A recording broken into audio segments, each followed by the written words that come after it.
Hello ఏంటి చెప్పండి. Thank you brother. అందరికీ ఎట్లా స్టార్ట్ చేద్దామా? 2 నిమిషాల తర్వాత స్టార్ట్ చేద్దామా? మళ్ళీ మాట్లాడుకుందాం. ఫస్ట్ అయిపోయిన తర్వాత. అందరికీ నమస్కారాలు.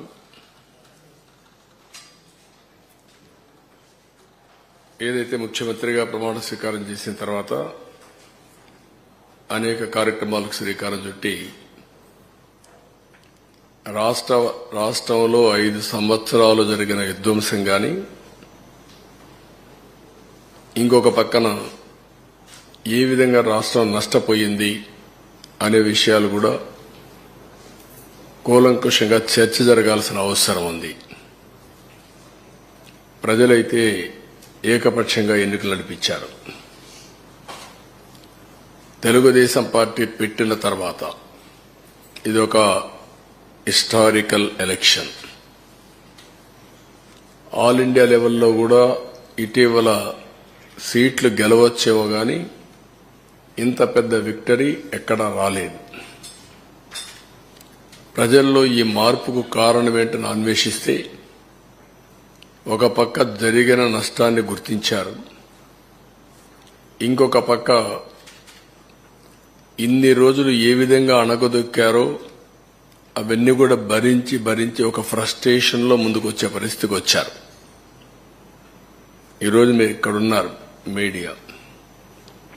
మనం 4th ఎస్టేట్ అని పిలుస్తాం. మొన్నటి వరకు అందరూ మిమ్మల్ని చూసి భయపడ్డారు కానీ మొట్టమొదటిసారిగా మీరు కూడా భయపడే పరిపాలన సాగింది. కనీసం ఫ్రీగా చెప్పుకోలేని పరిస్థితికి వచ్చేసారు మీరు. ఇంకా రాజకీయ పార్టీలైతే లెక్కలేనితనం వచ్చింది. ఇంకా అసెంబ్లీ నామమాత్రం అయిపోయింది. ఈవెన్ కోర్టుల్లో కూడా వాళ్ళని కూడా బ్లాక్ మెయిల్ చేసే పరిస్థితికి వచ్చారు. కోర్టులు కూడా అంటే మనం చూసాం, సోషల్ మీడియాలో పెట్టి జడ్జెస్ను కూడా క్యారెక్టర్ అసాసినేషన్ చేసే పరిస్థితికి వస్తే వాళ్ళు సిబిఐ ఎంక్వైరీ చేసే పరిస్థితికి వచ్చారు. ఏ విధంగా సోషల్ యాక్టివిస్ట్ అయితే ఇంకా మనం చూస్తున్నా చాలా భయంకరంగా ఉంది. ఇవన్నీ ఒక ఎత్తు అయితే, మేము ఎన్నికల ముందు చెప్పాం రాష్ట్ర పునర్నిర్మాణం జరగాలని. దానికి మేమందరం కష్టపడి పనిచేస్తామని చెప్పాం. మొన్నటి వరకు చేసింది మేము రాజకీయ ఆరోపణలు చేశాం. మాకుండే అరాకొర సమాచారాన్ని బేస్ చేసుకుని, మాకుండే లిమిటెడ్ మెషినరీ, పార్టీ అడ్మినిస్ట్రేషన్ లో ఉండే రిసోర్స్ అన్ని బేస్ చేసుకుని ప్రజా చైతన్యం తేవడం కోసం మీడియాలో మీరు రాసిన వార్తలు కూడా, టీవీల్లో మీరు చేసిన ప్రచారం కానీ, ప్రింట్ మీడియాలో మీరు రాసినట్టు కానీ, సోషల్ యాక్టివిస్టులందరూ సోషల్ మీడియాలో పెట్టినటువంటి వాస్తవాలన్నీ క్రోడీకరించి మేము కూడా మాట్లాడాం. అవన్నీ ఈరోజు ప్రభుత్వానికి వచ్చిన తర్వాత రెండు కూడా టాలీ చేసుకుని, ఇంకా మిస్సింగ్ లింక్స్ ఉంటే అవన్నీ కూడా ఎస్టాబ్లిష్ చేసి వాస్తవ పరిస్థితుల్ని ప్రజలకు తెలియజేసి వాళ్ళ సజెషన్స్ కూడా తీసుకొని, మేధావులు ఉన్నారు, లేకపోతే ఇంకొకరు ఉన్నారు, మీడియా ఉంది, ప్రజలున్నారు, స్టేక్ హోల్డర్స్ ఉన్నారు, అందరి సజెషన్స్ కూడా తీసుకుని ఏ విధంగా మనం ముందుకు పోవాలి, ముందు ఎంత డ్యామేజ్ జరిగింది రాష్ట్రానికి, మళ్లీ ఇక్కడి నుంచి ఏ విధంగా మనం కోలుకోవాలి అనే విషయాలు మేము ప్రిపేర్ చేసే మునుపు వేరే మార్గాలు లేవు. మళ్లీ ముందుకు పోవడం తప్ప వేరే ఆలోచన లేదు. ప్రజలు ఒక నమ్మకం పెట్టి మేము ఒకటే చెప్పాం ఎన్నికల్లో, ప్రజలు గెలవాలి, రాష్ట్రం నిలబడాలి. ప్రజలు గెలిచారు, గెలవడానికి దోహదం చేశారు, ఒక హిస్టారికల్ తీర్పు ఇచ్చారు. రాష్ట్రం నిలబెట్టడం ఇప్పుడు అందరి బాధ్యత. అది మేము బాధ్యత తీసుకుంటాం. అదే సమయంలో ఎప్పటికప్పుడు ప్రజలు కూడా సహకరిస్తే తప్ప సాధ్యం కాదు. అందుకే మొట్టమొదటిసారిగా 7 వైట్ పేపర్స్ పబ్లిసైజ్ చేస్తున్నాం. సమయం కూడా తక్కువ ఉంది. ఒక పక్కన నిన్నటి వరకు ఫార్మాలిటీస్ అని మేము కంప్లీట్ చేయాలి. అది అయిన తర్వాత కేంద్రంలో బడ్జెట్ పెడుతున్నారు, ఇక్కడ బడ్జెట్ పెట్టాలి. కేంద్రంలో బడ్జెట్ పెట్టే ముందు మన సమస్యలన్నీ వాళ్ళ దృష్టికి తీసుకొచ్చి ఎంతవరకు వీలైతే అంతవరకు మనం ఫండ్స్ తెచ్చుకోవడం కానీ, అదే మరి ప్రాజెక్టులు తీసుకోవడం కానీ ఇవన్నీ జరగాల్సిన అవసరం ఉంది. అందుకే ఒక 20-25 రోజుల్లో 7 పేపర్లు కూడా చర్చలన్నీ కంప్లీట్ చేసి మళ్లీ మేము అసెంబ్లీ సమావేశాలు పెట్టుకుని బడ్జెట్ కూడా ప్రవేశపెట్టాల్సిన అవసరం ఉంది. లేకపోతే మళ్లీ ఒక సంవత్సరం మనకు ఒక కన్ఫ్యూజన్ లో పోయే పరిస్థితి వస్తుంది. అందుకే మేము 7 సబ్జెక్ట్స్ కూడా మీకు ఒక ఐడియా ఉంది. మేము కూడా టైం టేబుల్ ఇస్తాం. దీనిపైన తరోగా చర్చ చేస్తాం. చర్చ చేసిన తర్వాత ప్రజలందరూ ఇచ్చిన సజెషన్స్ కూడా తీసుకొని వెబ్సైట్స్ అన్ని, ఇప్పుడు ఇరిగేషన్ ఉంది, ఈ ఇరిగేషన్ ఒక వెబ్సైట్ ఓపెన్ చేస్తాం. టోటల్ డాక్యుమెంట్స్ అన్ని అందులో పెడతాం. ఎందుకంటే ఒక అలవాటు అయిపోయింది, ఏది చేసినా ఎదురుదాడి చేయడం. ఒక మీడియాలో ఇదే పనిగా వాళ్లకు క్రెడిబిలిటీ లేకపోయినా, విశ్వసనీయత లేకపోయినా చెప్పిన తప్పులే 100 సార్లు చెప్పి ప్రజలను నమ్మించే ప్రయత్నం చేయడం. దానికి చెక్ పెట్టాల్సిన అవసరం ఉంది. దానికోసమే ఈరోజు మా ప్రయత్నం. తప్పకుండా ఎప్పటికప్పుడు వాళ్ళు చెప్పినట్టన్నిటికీ కూడా ప్రజలే సమాధానం చెప్పే విధంగా ప్రజా చైతన్యాన్ని తీసుకొస్తాం. ఇప్పుడు ఫస్ట్ తీసుకున్న పేపర్ మేము చూస్తే 2 భాగాలున్నాయి. కానీ మొదటి భాగం పోలవరం, రెండవది ఇరిగేషన్ ప్రాజెక్ట్స్, సాగునీటి ప్రాజెక్టులు. ఈరోజు మేము సాగునీటి ప్రాజెక్టులు తీసుకోవడం లేదు. ఆంధ్రప్రదేశ్ రాష్ట్రానికి సాగునీటి ప్రాజెక్టుల అవసరం చాలా ఉంది.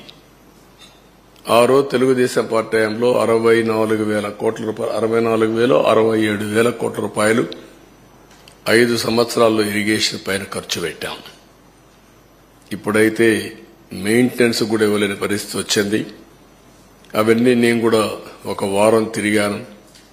రాష్ట్రంలో ప్రజా చైతన్యం తీసుకొచ్చాను. ఆ విషయాలు మళ్లీ నేను మాట్లాడతాను. ఈ రోజు ప్రధానంగా పోలవరం ప్రాజెక్టు గురించి మనం టేకప్ చేస్తున్నాం. ఇప్పుడు మీరు ఒకసారి చూస్తే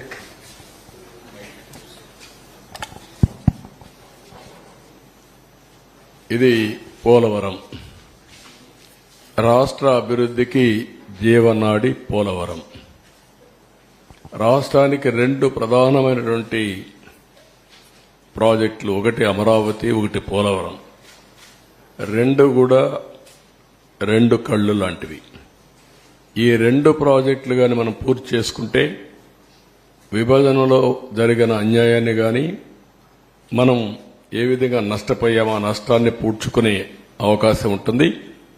పోలవరం ప్రాజెక్టు కూడా విభజన చట్టంలో నేషనల్ ప్రాజెక్టు చేసి కేంద్రం నిధులు ఇవ్వడానికి ముందుకు వచ్చినటువంటి ప్రాజెక్టు ఇది. నదుల అనుసంధానానికి గుండె పోలవరం. ఇటువంటి పోలవరానికి జగన్ ఒక శాపంగా మారాడు. ఏ విధంగా శాపంగా మారాడు? ఏ విధంగా ఒక క్షమించరాని నేరం, జాతికి జరిగిన విద్రోహం. దీన్ని ఎవరైనా సరే రాజకీయాలకు అతీతంగా, కులాలకు అతీతంగా, మతాలకు అతీతంగా, ప్రాంతాలకు అతీతంగా నిర్మోహమాటంగా ఖండించాల్సిన అవసరం ఉంది. నిలదీయవలసిన అవసరం ఉంది. రాష్ట్రాన్ని నాశనం చేసే హక్కు ఎవరికీ లేదు. చేత కాకపోతే ఇంట్లో ఉండొచ్చు, కానీ ఒక మభ్య పెట్టి పదవి పొంది తద్వారా మోసం చేయడం చాలా దారుణం. ఆ విషయం నేను మీ ద్వారా ప్రజల దృష్టికి తీసుకొస్తున్నాను. నెక్స్ట్, ఆంధ్రప్రదేశ్ వ్యవసాయ రాష్ట్రం. దక్షిణ భారతదేశంలో నీళ్లుండే ఏకైక నది గోదావరి. మనం లోయర్ రైపేరియన్ కింది రాష్ట్రంలో ఉన్నాం. మన దగ్గర నుంచి నీళ్లన్నీ సముద్రానికి వెళ్తాయి. దగ్గర ఆవరేజ్న 3,000 టీఎంసీ నీళ్లు తలసరి ప్రతి ఒక్క సంవత్సరం సముద్రంలోకి వెళ్లే పరిస్థితి ఉంది.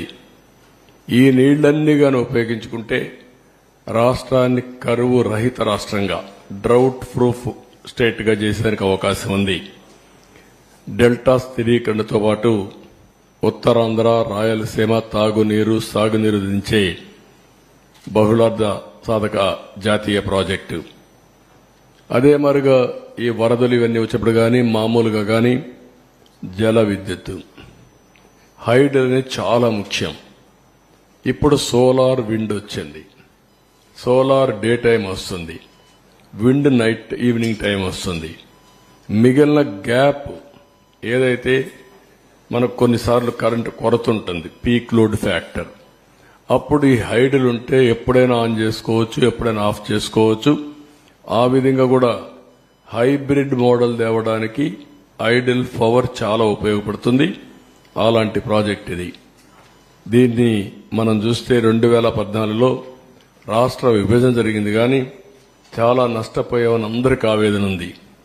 కానీ ఆ నష్టం కంటే 1924లో జరిగిన జగన్ విధ్వంసం రాష్ట్రానికి శాపంగా మారింది. దానికంటే ఎక్కువ నష్టం జరిగింది. ఇది రాష్ట్రంలో ఉండే ప్రజానీకమంతా కూడా చర్చ చేయాల్సిన అవసరం ఉంది. నెక్స్ట్, ఈ ప్రాజెక్టు ప్రొఫైల్ ఒకసారి మనం చూస్తే 194 టీఎంసీ నీళ్లు నిలవబెట్టే పరిస్థితి ఉంది. 322 టీఎంసీ నీళ్లు సద్వినియోగం, అంటే ఇప్పుడుండే కెనాల్స్ అన్ని ఉపయోగించుకుంటే. ఇంకా మనం గాని కరెక్ట్ గా గాని ఆ కెనాల్స్ అవన్నీ ఇచ్చేస్తే సముద్రంలోకి పోయే నీళ్లు డైవర్ట్ చేయగలిగితే ఒక 500 లేకపోతే ఒక 700 టీఎంసీ నీళ్లు గాని డైవర్ట్ చేసుకుంటే రాష్ట్రంలో అన్ని ప్రాంతాల్లో అక్కడుండే నీరు ఇది కలుపుకుంటే కరువు అనే మాట ఉండదు. ఇది చాలా ముఖ్యమైన విషయం. ఇప్పుడు ఈ ప్రాజెక్టులో ఉండేది 7,20,000 ఎకరాలకు సాగునీరు అందించడం, 23,50,000 ఎకరాలు ఆయకట్టు స్థిరీకరణ చేయడం, 28,50,000 మందికి త్రాగునీరు ఇవ్వడం, 960 మెగావాట్ల విద్యుత్ ఉత్పత్తి, వాటర్ టూరిజానికి చాలా ఇది ఉంది, అవకాశం ఉంది. పరిశ్రమలు కూడా ఫుల్ గా నీళ్లు ఇచ్చే పరిస్థితి వస్తుంది.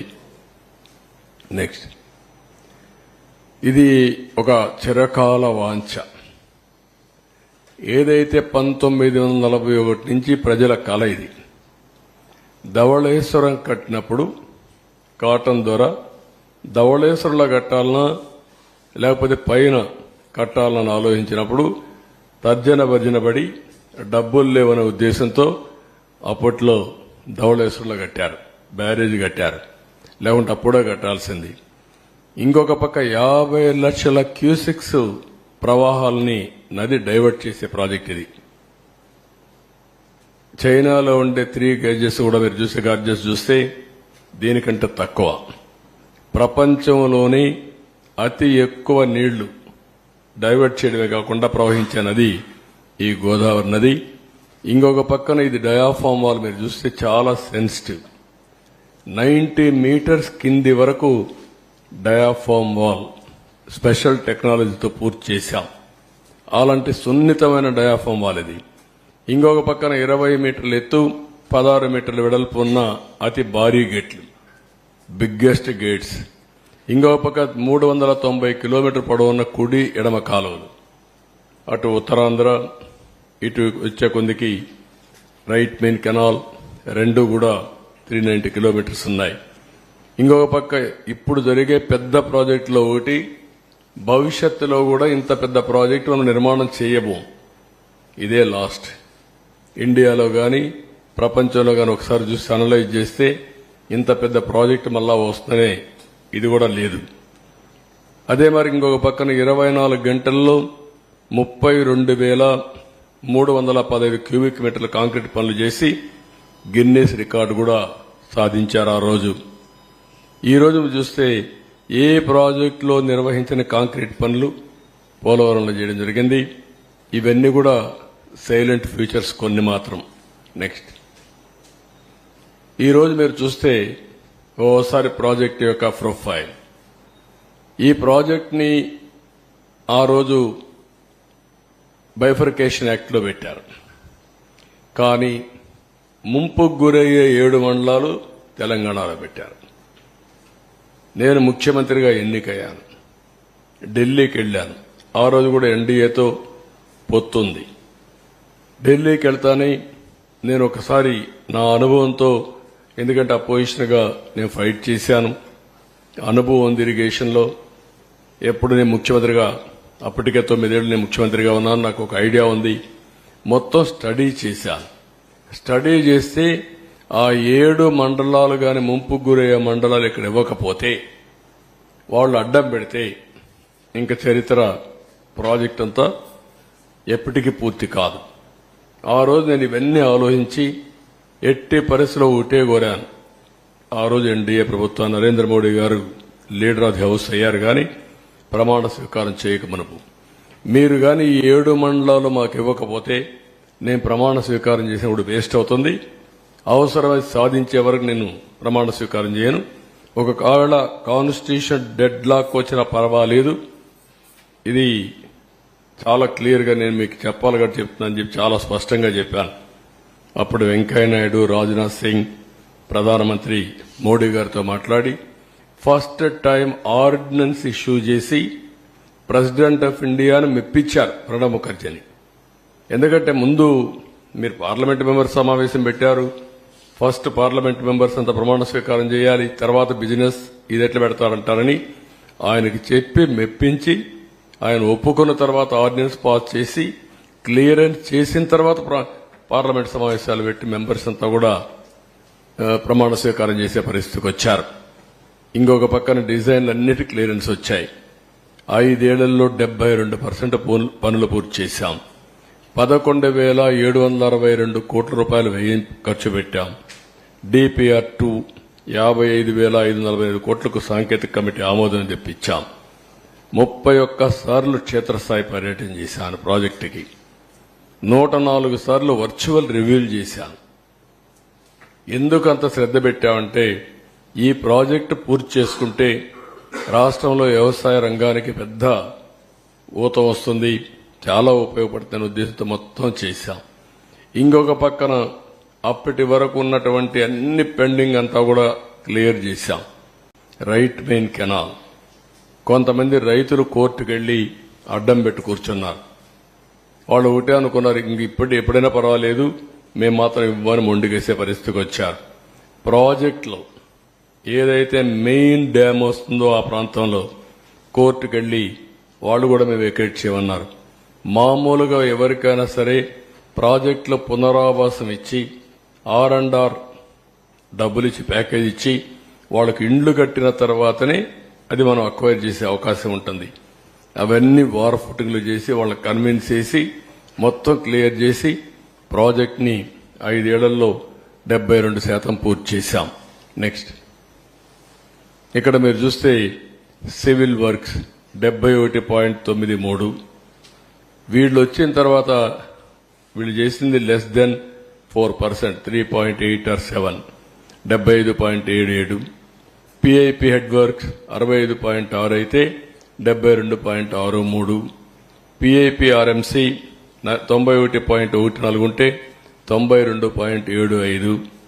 ఎల్ఎంసీ లెఫ్ట్ మెయిన్ కెనాల్ 70.99 ఉంటే 73.07. ల్యాండ్ అక్విజిషన్ అండ్ R&R 18.66 ఉంటే 22.55. మొత్తం 11,762.47 కోట్ల రూపాయలు ఖర్చు పెడితే 5 ఏళ్లలో 19 నుంచి వీళ్ళు వస్తానే 4,167 కోట్లు మాత్రం ఖర్చు పెట్టారు. నెక్స్ట్ ఇక్కడ ఏదైతే ఒక వ్యక్తి చేతగానితనం కావచ్చు, అహంభావం కావచ్చు, లేకుంటే అధికార దుర్వినియోగం కావచ్చు, ఏదైనా అనుకోవచ్చు, ఏ విధంగా చేశాడో మీరు చూస్తే ముఖ్యమంత్రిని వెంటనే స్టడీ చేయకుండా ప్రమాణ స్వీకారం చేసిన రోజునే పనులు నిలిపేశాడు. అది ఘోరాతి ఘోరం, చరిత్ర క్షమించాలని నేరం. ఒక వ్యక్తికి ఇంత అహం పనికిరాదు. ఇది ప్రజాధనం, వీళ్ళ సొంత డబ్బులు కాదు. ప్రాజెక్టులు ఏముంది, ఇది ఎన్ని నీళ్లు వస్తాయి, ఈ పనులు ఏ స్టేజ్లో ఉన్నాయి, ఇప్పుడు ఏం చేయాలని ఆలోచించకుండా కనీసం విజిట్ చేయకుండా ప్రమాణ స్వీకారం చేస్తానే పనులు నిలిపేశాడు. ప్రత్యామ్నాయ ఏర్పాట్లు చేయకుండా పనిచేసే ఏజెన్సీలు తీసేశాడు, కాంట్రాక్టర్లు తీసేశాడు, ఆఫీసర్లు తీసేశాడు. 19 జూన్ నుంచి 19 నవంబర్ వరకు ఏజెన్సీనే లేదు. 20 నుంచి 20 నవంబర్కి ఏజెన్సీ వచ్చింది. కాంట్రాక్ట్ పిలిచారు కానీ వాళ్ళు వర్క్ రెజ్యూమ్ చేసింది 20 నవంబర్, అంటే 2 సీజన్లు. ఎప్పుడు కూడా జూలై నుంచి వర్షాలు వస్తాయి, నవంబర్ వరకు వర్షాలు ఉంటాయి. గోదావరి ఫుల్ స్వింగ్ లో వస్తుంది. ఓసారి 50 లక్షలు అంటే మాక్సిమం వస్తే 50 లక్షలు, 20, 30, 40 లక్షలు వచ్చే సందర్భాలు కూడా ఉన్నాయి. దీంతో మీరు చూస్తే ఇక్కడికి వచ్చినప్పుడు మొత్తం సమర్థులైన అనుభవం ఉన్న అధికారులందరినీ బదిలీ చేసేశారు ఏకపక్షంగా. 20 ఆగస్టులో వచ్చిన వరదల్లో డయాఫామ్ వాళ్ళు దెబ్బతిందని హైదరాబాద్ ఐఐటి నిపుణులు రిపోర్ట్ ఇచ్చారు. కాఫర్ డ్యాం గ్యాపులు పూర్తిగా చేయకపోవడమే కారణం కూడా చాలా స్పష్టంగా చెప్పారు. డయాఫామ్ వాళ్ళు దెబ్బతిన్న 2 ఏళ్ల తర్వాత తెలుసుకున్నటువంటి ఒక బ్లైండ్ గా, అంటే వీళ్ళు ఎక్కడ పడుకున్నారో ఏం చేశారో తెలియని పరిస్థితి 2 ఇయర్స్ తర్వాత మెలుకునే పరిస్థితికి వచ్చింది. మనం అందరికి కూడా డార్క్ లో ఉన్నాం, ఎవరికీ తెలియదు ఆ ప్రాజెక్ట్ ఏమైందని కూడా. అలాంటి పరిస్థితులు తీసుకొచ్చే పరిస్థితికి వచ్చారు. నెక్స్ట్, ఇక్కడ ప్రత్యామ్నాయ ఏర్పాట్లు చేయకుండా జీవోలన్నీ మీకు అందరికి ఇస్తాం, మీరు స్టడీ చేయండి. ఇప్పటికే స్టడీ చేశారు, అది స్టడీ చేసి ప్రాపర్ గా ప్రజలకు చెప్పే బాధ్యత మనందరిపైన ఉంది.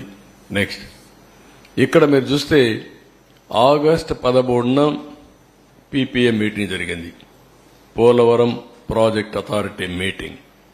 ప్రస్తుతం ఉన్న కాంట్రాక్టర్ పనితీరు సంతృప్తిగా ఉంది, మార్చాల్సిన అవసరం లేదు. 2009లో కాంట్రాక్టర్ మార్చడం వల్ల హెడ్ వర్క్స్ నిలిచిపోయాయి, ఇప్పుడు అదే పరిస్థితులు ఎత్తే ప్రమాదం ఉందని చెప్పారు. 2009లో మీరు ఒకసారి చరిత్ర గుర్తుపెట్టుకోవాల్సిన అవసరం ఉంది. అప్పుడు కూడా ఇదే మరియు స్వార్థంతో చేశారు. 2005, 2006 ఆ ప్రాంతంలో ఈ ప్రాజెక్టు ప్రారంభించారు. ప్రారంభిస్తే రాజశేఖర రెడ్డి ముఖ్యమంత్రిగా వర్క్స్ అవార్డు చేశాడు.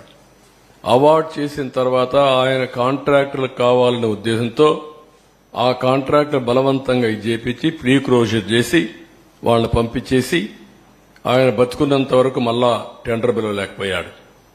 ఆ డిలే 2014లో కిరణ్ కుమార్ రెడ్డి ముఖ్యమంత్రి అయిన తర్వాత ఒకసారి టెండర్ పిలిచారు. 2009లో ఎలక్షన్ ముందు ఎలక్షన్లు అవుతానే పిలిచారు, కానీ అప్పుడు కూడా ఏం చేయలేకపోయారు. 14 వరకు వెళ్ళింది. 13, 14 ఆ ప్రాంతంలో కిరణ్ కుమార్ రెడ్డి ముఖ్యమంత్రిగా ఉన్నప్పుడు మళ్లీ ఈ టెండర్ పిలిచి ఏజెన్సీకి అప్పచెప్పే పరిస్థితికి వచ్చారు. అందుకే చాలా సున్నితమైన ప్రాజెక్ట్ అనే ఉద్దేశంతో, ఇది కేంద్ర ప్రభుత్వానికి సంబంధించిన ప్రాజెక్ట్ అనే ఉద్దేశంతో ఆ టెండరు ఎవరైతే కాంట్రాక్టర్ ఇబ్బందులున్నా ఎక్కడికక్కడ కన్విన్స్ చేసి ఆ పనులు చేసుకుంటూ వచ్చాం తప్ప ఏకపక్షంగా ఎక్కడికి వెళ్ళలేదు. ఈయన చేసింది ఏకపక్షంగా పోయి మొత్తం ఇది దెబ్బతినే పరిస్థితి వచ్చింది. ఈ విషయాలు చాలా స్పష్టంగా వాళ్ళు చెప్పారు. నెక్స్ట్, ఇంకొక పక్కన కొత్త కాంట్రాక్టర్ మార్చడం వల్ల 10 నెలలు పైగా పనుల్లో జాప్యం జరుగుతుంది. ఒకే పనిని 2 ఏజెన్సీలు ఆ పని నాణ్యతలో ఇబ్బంది వస్తే ఎవరు బాధ్యత వహిస్తారు? అందువల్ల కాంట్రాక్టర్లు మార్చవద్దు. పాత కాంట్రాక్టర్ ఎప్పుడు కూడా ఏ పని చేసినా గ్యారంటీ ఇవ్వాలి. ఆ గ్యారంటీ ఇన్ని సంవత్సరాలను ఇస్తారు. ఆ గ్యారంటీ ఇచ్చిన తర్వాత పాత కాంట్రాక్టర్ని మారిస్తే కొత్త కాంట్రాక్టర్ వస్తే ఇద్దరిలో ఏదైనా ఇబ్బందులు వస్తే ఎవరు రెస్పాన్సిబుల్? అకౌంటబిలిటీ ఎవరిది? జవాబుదారీతనం ఎవరు? అది ఫిక్స్ చేయలేము, కాబట్టి మీరు మార్చొద్దండి అని చాలా స్పష్టంగా చెప్పారు. అయినా కూడా వినకుండా మొండిగా ముందుకు పోయారు. నెక్స్ట్, ఇక్కడ కాంట్రాక్ట్ని మార్చడం, ముందు చూపు లేకపోవడం, సరైన సమయంలో పనులు చేయకపోవడం, చేసే పనుల్లో జాప్యం వంటి కారణాల వల్ల నిర్మాణంలో తీవ్రంగా జాప్యం జరుగుతుందని కావున ఏజెన్సీలు మార్చవద్దని మళ్లీ 16/8/19 చెప్పారు. ముందు లెటర్లు రాశారు, మళ్లీ వీళ్ళు ఇది కూడా చెప్పారు. ఇంకొక పక్కన మీరు చూస్తే గవర్నమెంట్ ఆఫ్ ఇండియా ఇది పీపీఏ చేసింది. ఇది secretary government of India chief ఇంజనీర్కి ఒక లెటర్ రాశాడు. ఇతను రాసింది హౌఎవర్ లెటర్ ఎలాబొరేట్గా ఉంది. అంతా మొత్తం చదవడం లేదు. Please recall discussion during the 10th emergency meeting of the PPA held on 13th August 19, mainly to discuss the issues of pre-closure of present contracts of the Polavaram project and retendering of the balance works. Last లో ఎన్ని చెప్తూ however, in the meanwhile, it is my humble advice to abandon the idea of pre-closure and retendering of the works in the best interest of the project, or at the least keep it the same in abeyance till a considered view is taken by Government of India in the matter. ఇంత స్పష్టంగా చాలా అతను ఎంత అంబుల్ advice ఇది చెప్పితే ఇది కూడా లెక్క పెట్టుకోకుండా ప్రాజెక్ట్ని కాంట్రాక్ట్ని క్లోజ్ చేసి మేము క్లోజ్ చేశాం, మాకు అన్నీ తెలుసు అనే అజంతో ఇష్టానుసారంగా చేసి టెండర్ మార్చిన తర్వాత ఏజెన్సీ మార్చిన తర్వాత దాన్ని యాక్సెప్ట్ చేయమని గవర్నమెంట్ ఆఫ్ ఇండియాకు పీపీఏకి పంపించే సాహసం చేశారు.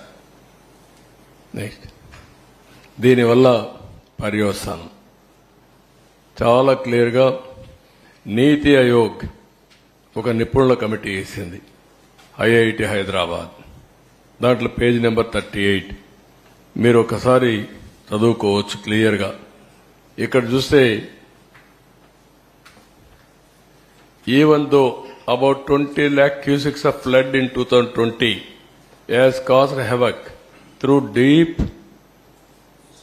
scoring, length about 150 meters, level about -22 meters at 3 locations near to the ECRF dam, that is Kafar Dam Gap 1 and Gap 2.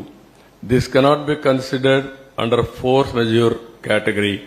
The reasons for this distinction can be attributed to inefficient planning due to untimely closure of gaps in the Kafar Dam. ఏవైతే copper డ్యాంలో చిన్న gap ఉందో ఆ ఏజెన్సీని మార్చకపోతే rainy season లోపల flood వచ్చే లోపల అది close చేయాల్సిన బాధ్యత ఆయన పైన ఉంది. ఆ సమయంలో మార్చేశారు. ఆ సమయంలో మార్చి మళ్ళా డిపార్ట్మెంట్ లెటర్స్ రాశారు. ఈ టైంలో క్లోజ్ చేయకపోతే ప్రమాదం వస్తుంది అని చెప్పారు. అయినా పట్టించుకోలేదు, ఎవ్వడూ పట్టించుకోలేదు. దాని పర్యవసానం మీరు చూస్తే చాలా ఇంకా నెక్స్ట్ దీంతో ఈరోజు డయాఫామ్ వాల్ 3 మేజర్ డ్యామేజ్ జరిగాయి. కాంక్రీట్ వర్క్లు మాత్రం స్పిల్వే మిగిలింది. డయాఫామ్ వాల్ డ్యామేజ్ అయింది. ఇంకొక పక్కన కాఫర్ డ్యాములు up stream down stream 2 damage అయినాయి. మూడోది గైక్ బెండ్ డ్యామేజ్ అయింది. గ్యాప్ 1 ఏదైతే ఉందో ఈసీఆర్ఎఫ్ డ్యామ్కి వచ్చేది అది కూడా సగం 3/4 కొట్టుకోబోయే పరిస్థితికి వచ్చింది. ఇప్పుడు ఎంత డ్యామేజ్ జరిగిందంటే డయాఫామ్ వాల్ 2018లో 436 కోట్లకు పూర్తి చేశాం. ఇప్పుడు డయాఫామ్ వాల్ రిపేర్ల కోసం కొన్ని రింగ్ బండ్లేసి అక్కడెక్కడ 3-4 ప్లేసుల్లో 33% రిపేర్లు చేయాలి. దాని ఖర్చు 447 కోట్లు. అది రిపేర్ చేస్తాం. అప్పటికి పర్మనెంట్ గా సొల్యూషన్ వచ్చిందంటే మేము చెప్పలేమంటున్నారు. అది కాకుండా ప్యారలల్ గా ఇంకొక కొత్త డయాఫామ్ వాల్ కట్టాలంటే 990 కోట్లు. మళ్లీ 2 సీజన్లు కావాలి. అది కూడా సక్రమంగా చేస్తే 2 లేకపోతే 3-4 సీజన్లు అవుతుంది. అంటే 3-4 సీజన్లు డయాఫామ్ వాల్ కట్టాలి. దానిపైన కాఫర్ డ్యాములోనే ప్రాబ్లమ్స్ ఉన్నాయి. దానిపైన ఈసీఆర్ఎఫ్ కట్టాలి. ప్రాజెక్టు పూర్తి కావాలి. ఒక మూర్ఖత్వంతో చేసిన పనికి దానికి కూడా ఇంకొకటి కూడా సీపేజీ అరికట్టడానికి ఖర్చు ఎంత అవుతుందో సమయం ఎంత అవుతుందో అంచనాలు వేయలేకపోతున్నారు. ఇక్కడ రెండున్నాయి. ఒక పక్క ఇవన్నీ diaphragm wall, upper coffer dam, lower coffer dam. Next slide చూపి. ఇక్కడ మీరు చూడండి ప్రాజెక్టు ఎంత అతలాకుతలం అయిపోయిందో మీరు చూడండి. మొత్తం ప్రాజెక్టు భౌగోళిక పరిస్థితులే మారిపోయినాయి. ఎందుకు మారిపోయినాయంటే ఈ 15 నెలల సమయంలో ఇక్కడ కొద్దిగా గ్యాప్ ఉంటే దాన్ని పూర్తి చేయకపోయే కొందికి ఆగస్టులో వరద నీరు వచ్చింది. ఇక్కడి నుంచే నీళ్లు వెళ్ళాలి. ఆ ఒత్తిడి పెరిగింది. కిందికి నీళ్లు వచ్చినప్పుడు సునామీ మారిగా సుడుగులు తిరగడం మొదలుపెట్టింది. దాంతో కింద నుండే ఇసుకంతా లాగేసి కొట్టుకుపోయే పరిస్థితికి వచ్చింది. అంటే చాలా డెప్త్. అంటే ఇక్కడ రెండున్నాయి. ఒకటి డయాఫామ్ వాల్, పైన కాఫర్ డ్యామ్ కూడా ఏదైతే ఏం వేస్తారు, జెడ్ రౌటింగ్ చేస్తారు. ఆ జెడ్ రౌటింగ్ కూడా 10 మీటర్లు 20 మీటర్ల వరకు వెళ్లారు. ఎప్పుడైతే 10-20 మీటర్లు నీళ్లు వెళ్లిపోయేసి ఇది సుళ్లు కొట్టేసి మొత్తం తీసేసిన తర్వాత దాని కింద కూడా వెళ్లిపోయింది. అంటే ఫౌండేషన్ కాఫర్ డ్యామ్ కూడా దెబ్బతినే పరిస్థితికి వచ్చింది. దాంతో ఇప్పుడు ఏదో చిన్న చిన్న రిపేర్లు చేశారు. కానీ నీళ్లు ఆగడంలా. నీళ్లు ఆగకపోతే కాఫర్ డ్యామ్ కట్టలేం, డయాఫామ్ వాల్ కట్టలేం. డయాఫామ్ వాల్ కట్టకపోతే ఈసీఆర్ఎఫ్ చేయలేం. ఇప్పుడు ఇవన్నీ కూడా భయంకరమైన పరిస్థితి. ఇంకొక పక్కన బయట నుంచి ఇసుక తెచ్చి పూడ్చిన ఆఘాతాలపైనే మెయిన్ ఎర్త్ ఫ్యాక్టరీ డ్యామ్ చేయాలి. ఇప్పుడు ఇసుక తీసుకొచ్చి మన గుట్టలు గుట్టలుగా పేసి మా వాళ్ళు దాన్ని కాంపాక్ట్ కింద చేస్తున్నారు. కానీ ఇంకా సొల్యూషన్ పూర్తిగా రాలేదు. They are working. ఇక్కడ ఒక ఎగ్జాంపుల్ మీరు చూస్తే గ్యాప్ 1 ప్రాజెక్టులో 250 మీటర్ల వెడల్పు ఉంటుంది. 150 మీటర్లు కొట్టుకోపోయింది. ఆ 150 మీటర్లు మళ్ళా పూడ్చి గ్యాప్ 1ని పటిష్టం చేయాలి. నేచురల్ సాయిల్ అంటే నేచురల్ సాయిల్. మళ్ళా మనం మట్టి తెచ్చేస్తే దాని కన్సాలిడేషన్ ఆల్ ప్రాబ్లమ్స్ ఉంటాయన్నమాట. ఇది మొత్తం ఇది చేసే పరిస్థితికి వచ్చాడు. చాలా దారుణం ఇది. నెక్స్ట్ ఇక్కడ దీనే కాకుండా వీళ్లు కట్టిన కుంగిన గైడ్ బండ్ ఇది కూడా కుంగిపోయే పరిస్థితికి వచ్చేది. ఇది మామూలుగా ఎందుకంటే నేరుగా ఇట్లా వాటర్ వస్తే ప్రాబ్లం వస్తుందని కొద్దిగా డైవర్షన్ పెట్టి అక్కడి నుంచి వాటర్ తీసుకొస్తే ప్రెషర్ తక్కువ ఉంటుందనే ఉద్దేశంతో ఇది చేసి అది కూడా దెబ్బతినే పరిస్థితికి వచ్చింది. దీనికి కూడా ఒక 80 కోట్ల రూపాయలు మనం ఖర్చు పెట్టారు. ఇంకా కూడా నిలుస్తుంది, సాలిడ్ గా ఉంది అనేది ఇంకా ఎస్టాబ్లిష్ చేస్తున్నారు. ఇంకా పూర్తిగా కాలేదు. అంటే 3 డ్యామేజెస్ ఇక్కడ. ఒకటి diaphragm wall, 2 upper lower coffer dam, 3 guide bund, 4 దీన్నిటి వల్ల Polavaram power project abnormal delay. Next ఇక్కడ మీరు చూస్తే ప్రోగ్రెస్ రిపోర్ట్లో మీరు చూస్తే ఖర్చు 11,722 కోట్ల రూపాయలు తెలుగుదేశం పార్టీ హయాంలో. వీళ్లు ఖర్చు పెట్టింది 4,100 కోట్లు. 72% అయితే 3.84% పనులు పూర్తి చేశారు, పెంచారు. కేంద్రం నిధులు ఒక్క రూపాయి కూడా దారి మళ్లించలేదు. కేంద్రం ఇచ్చిన డబ్బులు మేమున్నప్పుడు 4,000 కోట్ల రూపాయలు మనం పెట్టి పనులు చేశాం. ఆ 4,000 కోట్లు రియంబర్స్ చేశారు.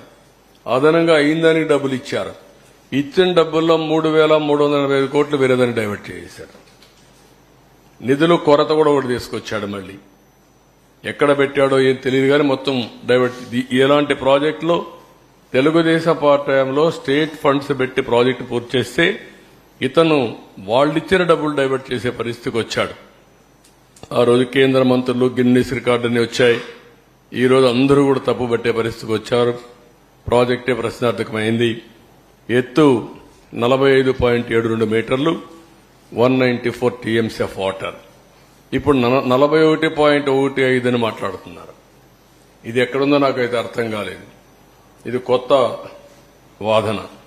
ఒకవేళ గాని 41.15 అంటే విభజన చట్టంలో పెట్టింది పోలవరం ప్రాజెక్ట్ నేషనల్ ప్రాజెక్ట్.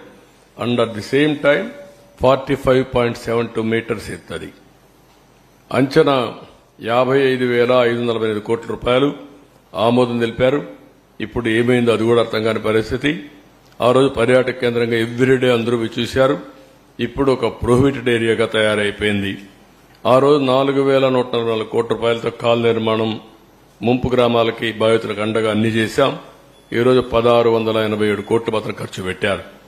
ఇవన్నీ చూసి అక్కడ ఎవరైతే తెలంగాణ నుంచి ముంపుకు గురైన మండలాలన్నీ మేము తెలంగాణకు వెళ్లిపోతాం, మమ్మల్ని పంపించమనే పరిస్థితికి వచ్చారు. అంటే ఆందోళన కూడా చేసే పరిస్థితికి వచ్చారు. ఇలాంటి చాలా జరిగాయి.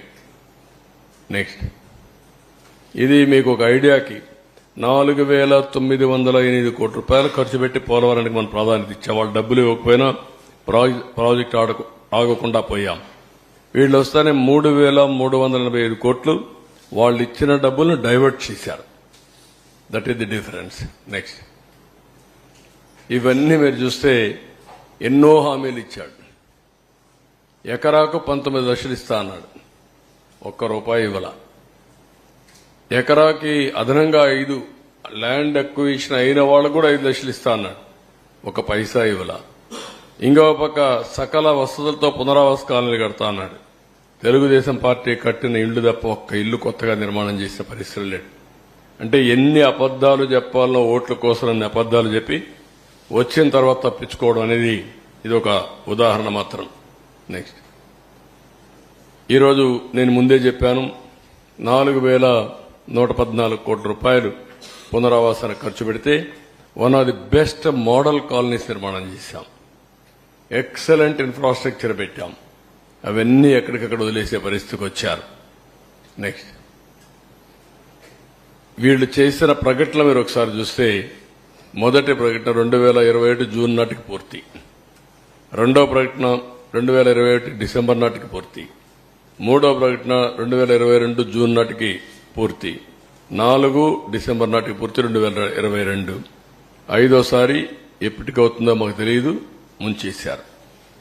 ఇప్పుడు ఈ ప్రాజెక్టుకి ఏ పరిస్థితి వచ్చిందంటే, కేంద్రం ఇంటర్నేషనల్ ఎక్స్పర్ట్స్ ఇన్వైట్ చేసింది. మొన్నే ఒక జీవో ఇష్యూ చేశారు. అమెరికా నుంచి 2, కెనడా నుంచి 2 ఎక్స్పర్ట్స్ ని పెట్టి ఎవ్రీ మంత్ 10 days ఇక్కడ ఉండి ఏ అధ్యయనం చేసి రికమెండేషన్లు ఇమ్మని, ఎట్లా కాఫర్ డ్యామ్ని రెక్టిఫై చేయాలి, డయాఫామ్ వాల్ ఏ విధంగా ఇచ్చేయాలి, ప్రాజెక్ట్ యొక్క సేఫ్టీ ఏంటి, వాళ్ళందరితో రికమెండేషన్లు తీసుకుని ముందుకు పోవాలని ఉద్దేశంతో పిలిచారు. ఈ మంత్ గాని ఫస్ట్ వీక్ గాని వచ్చే అవకాశం ఉంది. వాళ్ళు వస్తానే వాళ్ళు కూడా అధ్యయనం చేసిన తర్వాత కొంత క్లారిటీ వస్తుంది. అంటే ఇక్కడుండే CWC, central water works department commission, central water commission చేతులు తీసే పరిస్థితికి వచ్చారు. కాబట్టి ఇంటర్నేషనల్ ఎక్స్పర్ట్స్ కూడా పెట్టి వీళ్ళు వాళ్ళు కూర్చొని, ఎందుకంటే బిగ్ ఇష్యూ సేఫ్టీ ఇష్యూ, అలాంటి సేఫ్టీ ఇష్యూస్ కాంప్రమైజ్ అయితే ఇబ్బంది వస్తుందనే ఉద్దేశంతో వీళ్ళందరినీ పిలిచారు. వాళ్ళందరూ వచ్చిన తర్వాత ఒక అవగాహన వస్తుంది. తర్వాత ఏం చేయాలో మనం ఆలోచించడానికి ఒక ఇది వస్తుంది. ఇది ఈరోజు చూస్తే మీరు హైడల్ ప్రాజెక్ట్ మొత్తం 2020 నాటికే పూర్తి అయ్యేది. ఈ రోజుటి వరకు ఇది పూర్తి కాలేదు కాబట్టి మినిమం 3,000 కోట్ల రూపాయల నష్టం వచ్చింది, ఆపర్చునిటీ కాస్ట్. అది వచ్చుంటే ఒక 3,000 కోట్ల రూపాయలు ప్రభుత్వానికి ఆదా వచ్చేది. 960 మెగావాట్లు పవర్ జనరేట్ అయ్యేది. నెక్స్ట్, ఊరికే మా వాళ్ళు లెక్కేశారు కానీ ఇది కరెక్ట్ కాదు. దానికి కూడా ఈ రోజు మొత్తం 4,900 కోట్ల రూపాయలు అదనంగా అవుతుందని. 4,900 కోట్లు దాంతో మళ్ళా ఒకసారి చూస్తే project exclamation 38%. Every year delay అయితే ఆ ప్రాజెక్ట్ మళ్ళా పెరుగుతా వస్తుంది, కాస్ట్ పెరుగుతా వస్తుంది. ఇప్పటికి 38% పెరిగిందని కాస్ట్. ఇంకొక పక్కన ఐడిల్ ప్రాజెక్ట్ వల్ల 3,000 కోట్లు, వ్యవసాయానికి నీరు అందకుండా పోయిందాని వల్ల ఒక 45,000 కోట్లు. ఇవన్నీ కూడా ఆపర్చునిటీ కాస్ట్ లో జీఎస్టీపీ, రైతుల ఆదాయం మొత్తం తగ్గిపోయే పరిస్థితి వస్తుంది. ఒక ప్రాజెక్ట్ వస్తే ఏ విధంగా లాభాలు వస్తాయి, ఏ విధంగా జీఎస్టీపీ పెరుగుతుంది, ఏ విధంగా పర్సనల్ ఇన్కమ్ పెరుగుతుంది అని ఒక ఉదాహరణ. ఆ రోజు కావాలని చెప్పి మాట్లాడింది అవినీతి జరిగిందని. అవినీతి జరిగిందని ఎంక్వైరీల మీద ఎంక్వైరీలు వేశారు. ఎక్కడా వీళ్ళ మనుషులను బంధువుని పెట్టుకున్నాడు, కానీ ఎక్కడా ప్రూవ్ చేయలేకపోయాడు. కడాన కేంద్ర ప్రభుత్వం కూడా పార్లమెంట్లో చెప్తూ ఎలాంటి అవినీతి జరగలేదని చాలా స్పష్టంగా సమాధానం చెప్పి ఢిల్లీ హైకోర్టు కూడా అఫిడవిట్ వేసినప్పుడు చాలా స్పష్టత ఇచ్చారు. దీంట్లో ఏమాత్రం అవినీతి జరగలేదు, చాలా స్పష్టంగా క్లియర్ గా ఉందని చెప్పి చాలా క్లియర్ సర్టిఫికెట్ ఇచ్చే పరిస్థితికి వచ్చారు. అంటే ఒక వ్యక్తి పిచ్చి కుక్క అని అరిసి మంచి కుక్కను చంపేసినట్టు ఒక మంచి ప్రాజెక్ట్ ని అవినీతి జరిగిందని నెపం పెట్టి ప్రాజెక్ట్ ని మొత్తం కూల్చేసే పరిస్థితికి వచ్చాడు. ఒక దుర్మార్గమైన చర్య ఇది.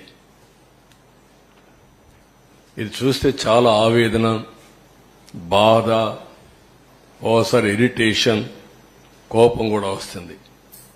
5 ఏళ్లు కష్టపడ్డాం, కష్టం మొత్తం బూడిదలో పోసిన పన్నీరైంది. కనీసం అప్పుడు ఒక స్పష్టత ఉంది. ప్రాజెక్టుకి ఇవి చేయాలి, ఈ కోర్టులో ఇది వికెట్ చేయించాలి, ఈ ఇంజనీర్లు రికమెండేషన్ ఇచ్చారు, ఈ రికమెండేషన్ ప్రకారం ఫౌండేషన్ వేయాలి, ఓకే ఈ కాంట్రాక్ట్ సరిగా లేడు, ఆ కాంట్రాక్ట్ డబ్బులు ఇవ్వాలి, డయాఫామ్ వాల్ కట్టినప్పుడు కాంట్రాక్టర్కి డబ్బులు ఇవ్వలేదని డయాఫామ్ వాల్ అతనికి నాకు ఫిర్యాదులు వస్తే కేబినెట్లో కూడా చర్చించి ఆయనకు ఆ వర్క్ ఎంత ఇవ్వాలనో ఈ కాంట్రాక్టర్కి ఇవ్వకుండా నేరుగా అతనికే ఇచ్చి 2 సీజన్లో పూర్తి చేయించాం. అలాంటి నిర్ణయాలు చాలా చేశాం. ఈరోజు అవన్నీ తలుచుకుంటే బాధేస్తుంది, గుండె తరక్కపోతుంది. రాష్ట్రానికి జరిగిన అన్యాయం, దుర్మార్గమైన చర్య, నీతిమాలిన చర్య. దాంతో ఇప్పుడు ఏం చేయాలి?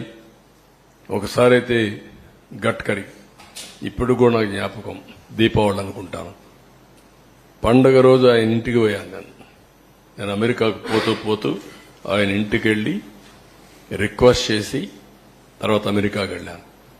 ఒకసారి గడ్కరీ, అదే మాదిరిగా అరుణ్ జైట్లీ ఫైనాన్స్ మినిస్టర్, ఇద్దరు ఉండి ఒక తెల్లవారితో నాకు సాయంత్రం మీ ప్రాజెక్టులో అన్నీ ఓకే గాని ల్యాండ్ ఎక్విజిషన్కి సంబంధం లేదు, మాకేం సంబంధం లేదన్నారు.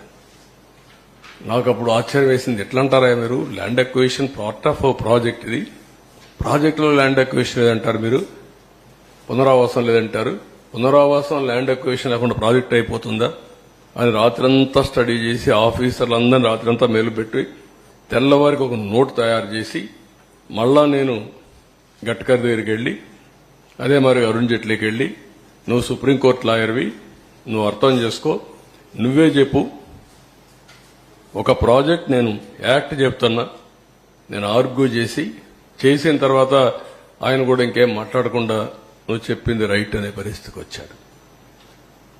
అంటే ఎంత కష్టపడ్డాం, ఎంత శ్రమపడ్డాం, ఏ విధంగా ఒక్కొక్కరిని కన్విన్స్ చేశాం, ఎన్ని అవరోధాలని స్టెప్ బై స్టెప్ దాటుకుంటూ వచ్చాం, ఏ విధంగా పూర్తి చేసినాం అనుకున్నప్పుడు ఇప్పుడు జరిగింది చూసి చాలా బాధేస్తుంది. రాష్ట్ర ప్రజలందరూ అర్థం చేసుకోవాల్సిన అవసరం ఉంది. ఈ ప్రాజెక్టుని పూర్తిగా సర్వనాశనం చేయడానికి వైఎస్ఆర్ కాంగ్రెస్ పార్టీ అహంభావంతో జగన్ చేసినటువంటి దుస్సాహసం, నేను ఆ వర్డ్ వాడుతున్నా, దుస్సాహసం, దాంతో ఈ విధంగా ఈ పరిస్థితి వచ్చింది.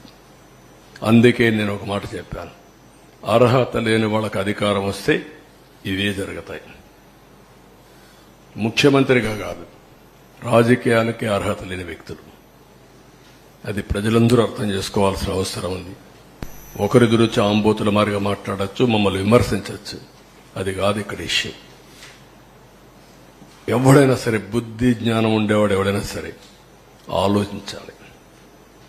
మాట్లాడితే కాఫర్ డ్యామ్కి డయాఫామ్ వాల్కి వ్యత్యాసం తెలియని వ్యక్తులు, ఎక్కడ కాఫర్ డ్యామ్ ఉందని ఎత్తుక్కునే వ్యక్తులు, ప్రాజెక్టు తిరిగిపోయి కాఫర్ డ్యామ్ ఎక్కడుంది అని ఎత్తుక్కునే వ్యక్తులు అన్నమాట. అన్ని ప్రాజెక్టులు కాఫర్ డ్యాములు ఉన్నాయి అని మాట్లాడే వ్యక్తులు ఇది కట్టలేదు అది కట్టలేదు అంటారు. సిడబ్ల్యూసి, గవర్నమెంట్ ఆఫ్ ఆంధ్రప్రదేశ్ అందరూ కూర్చొని ఈ ప్రాజెక్టుని పూర్తి చేయాలంటే, తొందరగా పూర్తి కావాలంటే ఈ పనులన్నీ కావాలి అని ఒక పద్ధతి ప్రకారం అట్ వన్ స్టేజ్ చాలా చర్చలు జరిగాయి. అసలు కాఫర్ డ్యామ్ అవసరమా లేదా, కాఫర్ డ్యామ్ లేకుండా ప్రాజెక్టు కట్టగలుగుతామా అని కూడా చర్చలు జరిగాయి. కాదు, సేఫ్టీ ఉంది, ప్రాబ్లమ్స్ ఉన్నాయి. కాఫర్ డ్యామ్ కూడా పర్మనెంట్ కాదు. కాఫర్ డ్యామ్ 2 ఏళ్ళలో 3 ఏళ్ళలో ఉంటుంది. వాటర్ డైవర్షన్కే కాఫర్ డ్యామ్. ఆ డైవర్షన్ 2 ఏళ్లలో అది కూడా వీక్ అవుతుంది. తర్వాత అది కూడా దాని లైఫ్ కూడా ఒక 4-5 ఎన్నేళ్ళు అండి? ఇది 3 years 4 years 3 to 4 years అంతే. కాఫర్ డ్యామ్ లో 3 to 4 years. అంత లోపల డయాఫామ్ వాళ్ళు వేసుకుని దానిపైన ఈసీఆర్ఎఫ్ కట్టి మొత్తం పూర్తి చేస్తే స్టెబిలైజ్ అయిపోతుంది ప్రాజెక్ట్. ఇది బాధాకరమైన సంఘటన. అందుకే ఫస్ట్ పేపర్ అతి సున్నితమైన ప్రాజెక్ట్, రాష్ట్రానికి జీవనాడి. ప్రజలకి ఈ ప్రాజెక్టు పూర్తయింటే చాలా సౌత్ ఇండియాలో నీటి సమస్య అనేది లేకుండా చేయడమే కాకుండా వేరే రాష్ట్రానికి మనం నీళ్లు ఇచ్చే పరిస్థితి వచ్చేది. అటు తమిళనాడుకు తాగునీరు గాని, ఒకవేళ తెలంగాణకు నీళ్లు ఇచ్చే పరిస్థితి వచ్చేది. నేరుగా నాగార్ సాగర్ తీసుకుపోగలిగితే లెఫ్ట్ మెయిన్ కెనాల్ ద్వారా గ్రావిటీతో తెలంగాణకు నీళ్లు వస్తాయి. ఒకప్పుడు తెలంగాణలో నేను ముఖ్యమంత్రిగా ఉన్నప్పుడు మీరు చూస్తే లెఫ్ట్ మెయిన్ కెనాల్ నల్గొండకు వచ్చి, ఖమ్మానికి వచ్చి, ఇక్కడ తిరువూరుకు వచ్చి, అక్కడి నుంచి నూజివీడుకు వచ్చి ఈ చింతలపూడి వరకు ఈ ఏరియా అంతా వచ్చేది. నూజివీడు వరకు వచ్చేది. నేను ఒకేసారి డిఎస్పీలని, ఆర్డీఓల్ని మొత్తం ఎస్కార్టింగ్ పెట్టి వాటర్ పుష్ చేశాను. ఒక్కసారి నీళ్లు తీసుకురాగలిగాను. దానికి కౌంటర్గానే ఈరోజు చింతలపూడి ప్రాజెక్టు పెట్టాం. లెఫ్ట్ మెయిన్ కెనాల్కు వచ్చే ఆయకట్టు అంతా కూడా చింతలపూడి లిఫ్ట్ ఇరిగేషన్ ద్వారా ఇవ్వాలని. ఇది ఆ రోజు కూడా ఇక్కడనే ఏదైతే వైకుంఠపురం ప్రాజెక్టు కట్టి తద్వారా నీళ్లను అక్కడ తీసుకువచ్చి నాగార్జున సాగర్ రైట్ మెయిన్ కెనాల్కి ఇస్తే తద్వారా ఆ ప్రాజెక్టు వల్ల మొత్తం నాగార్జున సాగర్ లో ఆయకట్టంతా కవర్ అవుతుంది. ఆ నీళ్లు శ్రీశైలం నిలబెట్టి రాయలసీమకి ఇవ్వచ్చని చాలా మొన్న కూడా మీకు అందరికీ చాలా ఎడ్యుకేట్ చేశాను నేను. అల్టిమేట్ గా రాయలసీమ బాగుపడాలంటే నల్లమలై ఫారెస్ట్ లో ఒక టనల్ తీసుకొని ఎక్కడైతే బనకచర్ల రెగ్యులేటర్ హెడ్ రెగ్యులేటర్ దగ్గర తీసుకుపోతే రాయలసీమ గేట్వే అవుతుంది. నవేడేస్ పెద్దగా టన్నల్స్ కూడా పెద్ద సమస్య కాదు. రోడ్ టన్నల్స్ కొడుతున్నారు, రైల్వే కొడుతున్నారు, అన్నీ వస్తున్నాయి. ఇది ఓవరాల్ గా ఇది నా బాధ, ఆవేదన. ఓసారి చాలా తపనిస్తుంది, చాలా కోపం వస్తుంది, ఇరిటేషన్ వస్తుంది. అయినా కూడా ఇది సరే. వీళ్ళ ప్రకటనలు అది వినాల్సిన పనులు మీరు చాలా సార్లు విన్నారు. ఏంటి ఏనండి సరిపోతుంది. ప్రాజెక్టు పనులు మొదలైపోయాయి. ప్రాజెక్టు 2021 జూన్ నాటికి కంప్లీట్ చేస్తాము, నీళ్లు ఇస్తామని కూడా ఖచ్చితంగా చెప్తాము. ప్రాజెక్టు మంచి స్పీడ్ లో జరుగుతా ఉంది. ప్రాజెక్టు బాగా కూడా పనిచేస్తా ఉంది. బాగా కూడా వర్కులు కూడా జరుగుతా ఉన్నాయి. అధ్యక్ష, ఈ ప్రాజెక్టు 1 minute మీరు అక్కడ మాట్లాడినప్పుడు చూశారు. 2021లో మాట్లాడుతున్నాడు. 2021 అసెంబ్లీలో ప్రాజెక్టు స్పీడ్ గా జరుగుతుందంటాడు. అప్పుడు మునిగిపోయింది. వీళ్ళని ఏం చేయాలంటే వీళ్ళు ముఖ్యమంత్రులుగా పెట్టుకోవడం అనేది మన దౌర్భాగ్యమే కదా. ఇదే అతను మాట్లాడే మాటలు. నెక్స్ట్ ఖరీఫ్ 2022 నాటికి నీళ్లు ఇచ్చే పరిస్థితి తీసుకొని వస్తానని కూడా ఖచ్చితంగా కూడా చెప్తా ఉన్నాను. ఆ అవరోధాలన్నీ కూడా అధిగమించి ఈ ప్రాజెక్టును 2023 ఖరీఫ్ కు కల్లా ఈ ప్రాజెక్టు పూర్తి చేస్తామని చెప్పి చెప్తా ఉన్నాం. సో ఇవన్నీ కూడా అధిగమించి ఇప్పుడు దేవుని దయ వల్ల కొంచెం గాడిలో పడింది. 2025 ఖరీఫ్ కల్లా ఖచ్చితంగా గోదావరి పోలవరం ప్రాజెక్టు పూర్తి చేసి నీళ్లు కూడా పెట్టే పరిస్థితి వస్తుంది. జూలై ఆగస్టులో ఆ వరద 2025 జూలై ఆగస్టులో 41.15 మీటర్లలో నీళ్లు పెట్టే పరిస్థితి కూడా ఏది ఈ పోలవరం ప్రాజెక్ట్ అనేది వెరీ వెరీ కాంప్లికేటెడ్. అంత తేలిగ్గా అర్థం కాదు. ఏంటి అంత అర్థం కాదని గట్టిగా చెబుతున్నారంటే నాకు అర్థం కాలేదు. కాబట్టి నేను అనేక సార్లు విజిట్ చేసి స్టడీ చేసి అనేక మంది అడ్వైజర్తో మాట్లాడిన తర్వాత నేను నిర్ణయం తీసుకున్నా, ఇది ఇప్పుడు పూర్తయ్యేది కాదు అని చెప్పిన మొదటి వ్యక్తిని నేను. విన్నారు కదా ఎంత హాస్యం అయిపోయిందో. ఓకే, ఒక సెకండ్ వన్ మైక్. 1771 కోట్లు మాత్రమే పన్ను మిగిలాయి. వీళ్ళు రివర్స్ టెండర్లో పిలిచినప్పుడు 1548.13 కోట్లకి మేఘాకి ఇచ్చారు.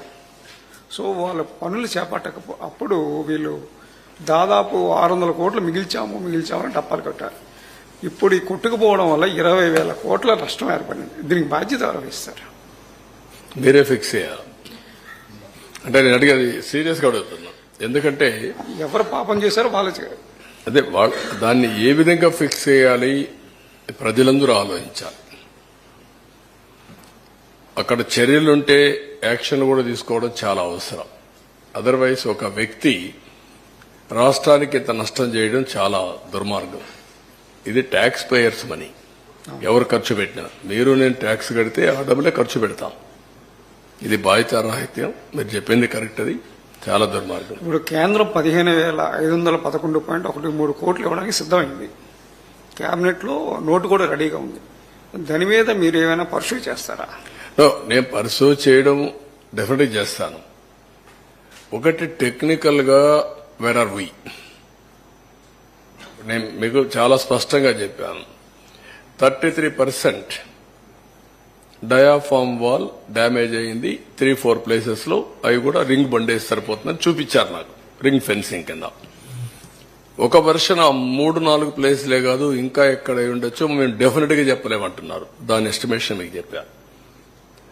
అది అయిన తర్వాత రెండోది కాఫర్ డ్యాముల ద్వారా లీక్ అవుతుంది వాటర్. ఇంకా స్వీపేజ్ ఉంది. అది యాక్సెప్టబుల్ లెవెల్ కంటే స్వీపేజ్ ఎక్కువ ఉంటే అది రెక్టిఫై చేయకుండా ప్రాజెక్ట్ ముందుకు పోలేదు.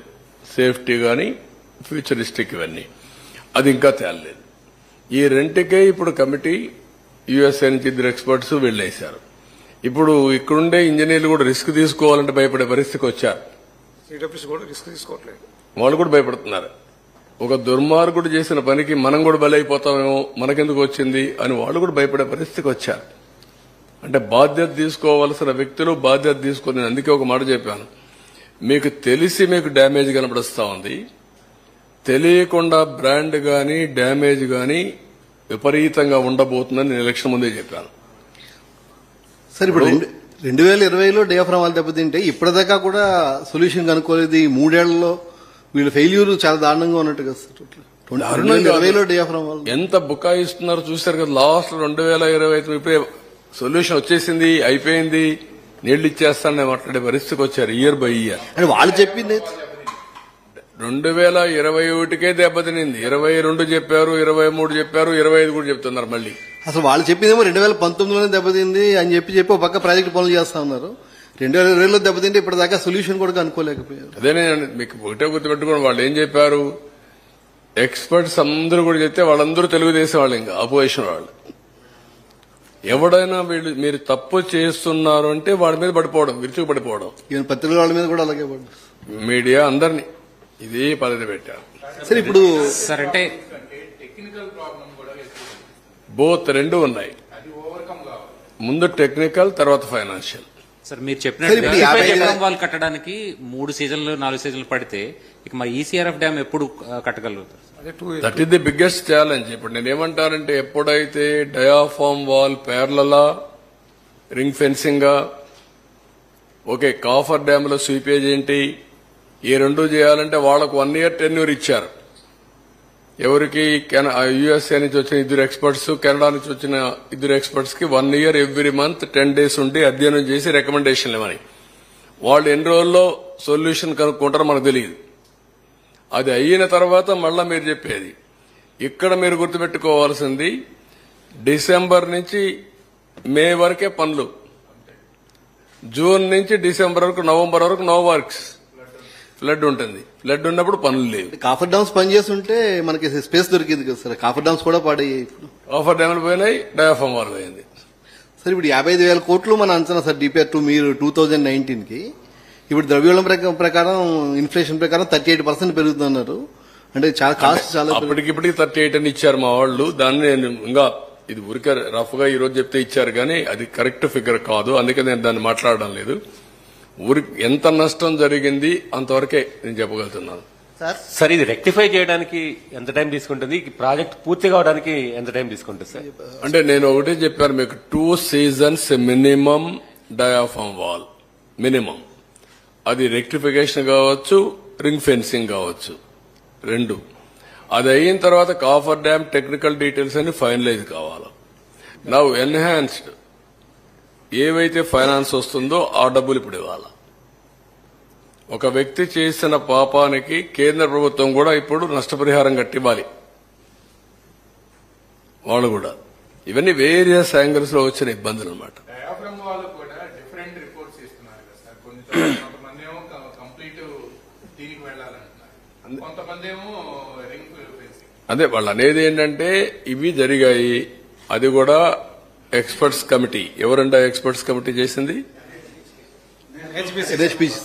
ఎన్హెచ్బిసి చేసింది sir. Hydro power project, hydro power corporation చేశారు. వాళ్ళు ఇచ్చారు రిపోర్టు. అది కరెక్టా, ఎగ్జాక్ట్ రిపోర్టా? అందుకే కొంతమంది డౌట్ ఏంటంటే ఓకే బెటర్ టు గో మొత్తం పోతే 990 కోట్లు, చేసింది పని 446 కోట్లు, రింగ్ ఫెన్సింగ్ 447 కోట్లు, ఇంకా 1 కోటి ఎక్కువ అవుతుంది.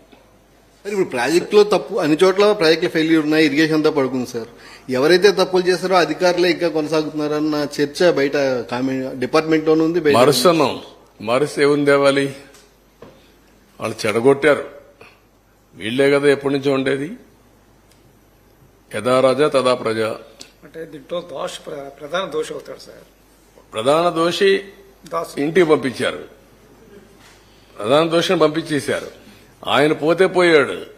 దోషం ఏం చేస్తారు? చేస్తారు అంటే వాళ్ళు అందుకనే కొంతమందిని మార్చాం. ఇంకెంతమందిని మార్చాలి? ఎవరెవరిని మార్చాలి? మారిస్తే ఎవరెవరు ఉన్నారు? అంటే ఈ రివర్స్ టెండర్ పిలిచిందంతా అది ఇచ్చినంత దాసు ఎక్కడికో వెళ్ళిపోయాడు కదా, ఎప్పుడో వెళ్ళిపోయాడు కదా. దాసు పోయాడు, ఇంకో దాసుడు పోయాడు, మిగిలింది మనమే కదా ఇక్కడ. దాసు ఎక్కడ ఉన్నాడు? ఎప్పుడో రిటైర్ అయిపోయాడు, తెలంగాణకు పోయాడు. తెలంగాణ పోయాడు, అక్కడ అడ్వైజర్ గా ఉన్నాడు ఇప్పుడు. సరే ఈ హైట్ మీద కూడా కొద్దిగా రివర్స్ టెండరింగ్ పిలిచింది ఆ సమయంలో పిలిచింది అతను. అప్పటి వరకు ఉన్నది ఇతను, ఇప్పుడు మొన్న ఉన్న అతను. ఇతను తీసేసి శశిభూషణ్ మళ్ళా తీసుకొచ్చారు. సార్ ప్రాజెక్ట్ హైట్ కి సంబంధించి కూడా ఒక డిస్ప్యూట్ ఉంది కదా సార్, దాది అది రాజీ లేదు. అది 45.67 రావాల్సిందే, 45.72 రావాలి. 41.57 పెడుతున్నారు వీళ్ళు. అది యాక్సెప్టబుల్ కాదు. కంటూర్ ప్రస్తుతానికి తగ్గదు. వాళ్ళ ఉద్దేశం ఏంటంటే ముందు కట్టేసి తర్వాత బెంజాని. ఆల్రెడీ కట్టేశారు కదా, మీ టైంలోనే కట్టేశారు. అది ప్రాజెక్ట్ స్పిల్వే అయిపోయినాయి. ఇప్పుడు ఓన్లీ ఈసీఆర్ఎఫ్ కట్టాలి, అంతవరకే. అది అయిపోతే నీళ్లు పెడతాం, నీళ్లు పెడితే ఆటోమేటిక్ ఇవ్వాలి. ఈ ప్రాజెక్ట్ కాస్ట్ తోటి పాటు R&R కూడా పెరిగిపోతుంది కదా సార్, ఇన్ఫ్లేషన్ తోటి. పెరుగుతాయి కదా. అది ఎంత పెరుగుతుంది ఎస్టిమేషన్ సార్? ఇదే 30%, 20% ఇన్ఫ్లేషనే కదా, అన్నిటికీ ఉంటాయి కదా. మనం అనుకున్న ప్రకారం వస్తాయి. పీడీఎఫ్ అవన్నీ వస్తాయి. R&R package plus land acquisition. Last 5 years గా నిర్వాసితులు బాగా ఇబ్బంది పడుతుంది సార్. ఎగువగా పడడం వల్ల వరద ఉండిపోతుంది. వాళ్ళు చాలా ఇబ్బంది పడుతున్నారు. రాబోయేదేమో ఫ్లడ్ సీజన్, ముందు దాని మీద కూడా దృష్టి పెట్టాల్సిన అవసరం, కొంతైనా రిలీఫ్. కానీ వాళ్ళు కూడా వాళ్ళ సమస్య చూస్తే చాలా బాధేస్తుంది. ఎందుకంటే నీళ్లుంటాయి, ఆ ఊర్లో ఉన్నారు, అక్కడే ఉండి దోమలు ఇవన్నీ అన్ని సమస్యలు. కానీ రీహాబిలిటేషన్ ఇవ్వరు. వాళ్ళు వెళ్ళిపోవాలంటే కాపలా కాసుకుని అక్కడే కూర్చున్నారు బాబు, ఏమి చేత కాకుండా, ఏం చేయలేక. మీరు 104 సార్లు రివ్యూ చేశారు, 31 సార్లు వెళ్ళారు, మొన్న వెళ్ళారు. మీ ఫీలింగ్స్ ఎలా ఉన్నాయి సార్? ఇంకా ఏడవంది ఒకటే రియల్ గా చెప్తున్నా. That is my feeling. I'm deeply involved in this project. దాదాపు మీతో పాటు నేను కూడా వచ్చాను ఆ టైంలో. మీరు మీడియా వాళ్ళు వచ్చారు. రోజు రోజుకి దాన్ని ఒక ఆశ కల్పించాం. రాష్ట్రంలో చాలా మంది చూశారు. చాలా ఆవేదన, బాధ, ఆషామాషే కాదు, తలుచుకుంటే మాత్రం చాలా బాధేస్తుంది. ఏదైనా సరే ఒక వ్యక్తి ఓకే, హైదరాబాద్ లో ఒక హైటెక్ సిటీ కట్టాం, ఒక 10 మీటింగ్లు పెట్టుకున్నాం, కట్టాం, ఒక ఔటర్ రింగ్ రోడ్ అతను అంటే ఫ్యూచర్ కి జ్ఞాపకం ఉంటుందనే ఉద్దేశంతో చిన్న కుర్రాడిని నడిపించాం. సగం దూరం వచ్చి నడవలేనంటే వాళ్ళు తీసుకొచ్చారు ఆ టన్నల్. అందరికి ఓపెన్ చేసాం ఆ ప్రాజెక్ట్ ని, వచ్చి చూడమని చెప్పి పెట్టాం. అంటే ఇది ఎప్పుడో ఒకసారి వచ్చే అవకాశం కదా ప్రాజెక్ట్ ఇది, మళ్ళీ మళ్ళీ కట్టలేరు కదా. అందుకే బస్సులు పెట్టి తీసుకొచ్చి భోజనం పెట్టి దీన్ని చూపించి పంపించాం. సార్ ఫస్ట్ ప్రయారిటీ పోలవరం అని చెప్పి మీరు అంటున్నారు. లాస్ట్ గవర్నమెంట్ లో మీరు ప్రతి సోమవారం పోలవరం అన్నారు, ఈసారి కూడా అలా ప్రతి సోమవారం పోలవరం రివ్యూ చేస్తారా? నువ్వు చేయాలి, కానీ ఇవన్నీ సెట్ కావాలి కదా. ముందు సెట్ కాకుండా సోమవారం కూర్చొని నేను ఏం చేయగలుగుతాను? ఈ ఎక్స్పర్ట్స్ అంతా కూర్చోవాలి, ఈ ప్రాజెక్ట్ రిపోర్ట్ అంతా చేయాలి, వాళ్ళంతా సొల్యూషన్ ఇవ్వాలి. రావడానికి 1 year పట్టింది. నేను అందుకనే ఫస్ట్ టైం ఈసారి కూడా నేరుగా పోలవరంకి వెళ్ళా. వాస్తవ పరిస్థితులు రాష్ట్ర ప్రజలకు తెలియజేయాలనే ఉద్దేశంతో పోలవరానికి వెళ్ళా. First visit during my tenure పోలవరమే ఈసారి కూడా. సార్ రివ్యూ మీద కూడా అబ్జెక్షన్స్ ఉన్నాయి సార్. ఎవ్రీ వీక్ చేయడం వల్ల మాకు పని చేసుకునే అవకాశం రాలేదు అని ఇంజనీర్ అంటే ఆ రోజు మనం చేయడం చాలా అవసరం. ఈ రోజు ఇప్పుడు రెగ్యులేట్ చేయాలి, దీన్ని రీషెడ్యూల్ చేయాలి. Will do that. మాకు పని చేసుకునే అవకాశం దొరకట్లేదు. ఈ రివ్యూలకి టైం అంతా అయిపోతుంది. అంటే మనం వర్చువల్ గా పెట్టినప్పుడు చూసే రావాల్సిన పనిలే కదా. అక్కడే ఒక 1/2 hour ఉంటే బ్రీఫ్ చేసేవాళ్ళు. ఎవ్రీ మీటింగ్ రమ్మనేవాడిని కాదు నేను. ఇక్కడ సెక్రటరీలో ఉండి సెక్రటరీ వచ్చేవాడు, వాళ్ళు అక్కడే ఉండేవాళ్ళు ప్రాజెక్ట్ లో. వర్చువల్ గా వీడియో కాన్ఫరెన్స్ కి వచ్చేవాళ్ళు, గైడెన్స్ ఇచ్చేవాడిని. అట్లా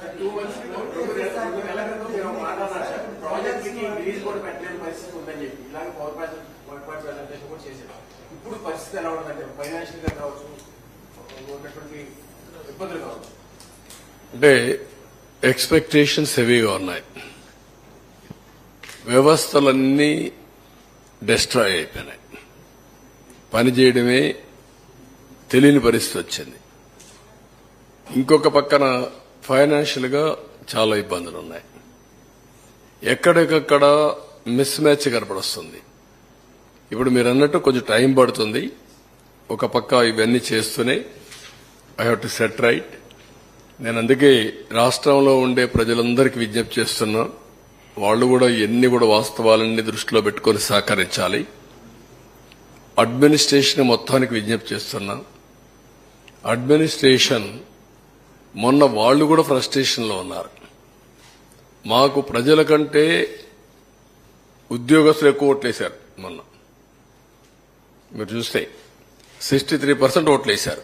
పోస్టల్ బ్యాలెట్స్ అవన్నీ చూస్తే ఆవరేజ్ 57% మాకు వచ్చింది. వాళ్ళు కూడా తక్కువ చేయలేదు.